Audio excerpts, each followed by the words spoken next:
इसके फायदे भी देखो, जहाँ चाहे इंटरनेट पे पैसे भेज दो, जहाँ चाहे बातचीत कर लो, कितना फायदा है।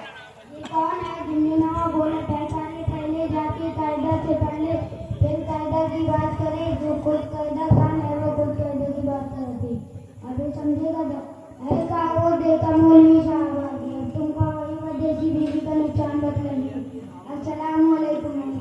वालेकुम अस्सलाम व रहमतुल्लाहि व बरकातहू। और दादा सब खैरियत है? हाँ खैरियत है।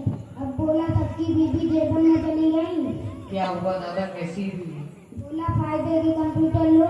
अरे भाई अब आप भी बता दीजिए। ये तो हमारे दादाजी का कहना है, इंटरनेट से नुकसान ज्यादा फायदे कम, फायदे ही नहीं है। ये बात तो सही है।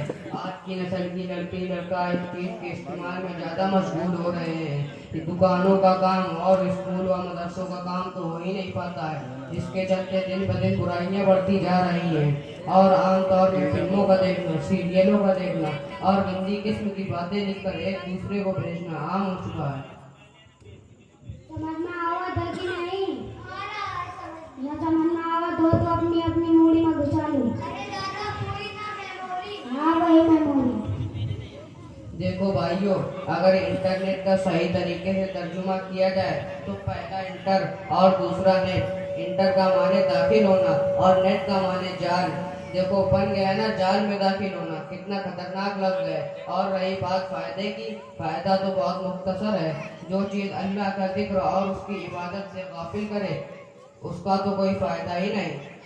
अरे मौलाना साहब, ये तो अमीनी और दज्जाल का जाल लेके जहाँ 4-5 लड़के लेके कहीं इधर कहीं उधर बुलावा करा, बस यूं करा करना। देखो भाइयों, ऐसा मत करना।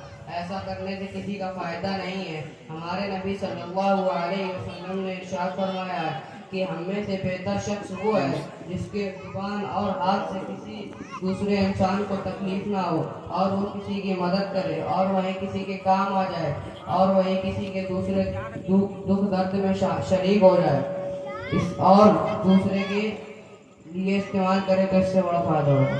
अरे मौलवी साहब, अगर गुरुआ पिछाने लगे तो तब समझ में आवे तो फायदा समझे बाबू। मौलवी साहब की बात है। आज समझ में आ गया। अस्सलाम वालेकुम व रहमतुल्लाहि व बरकातहू। वालेकुम अस्सलाम व रहमतुल्लाहि।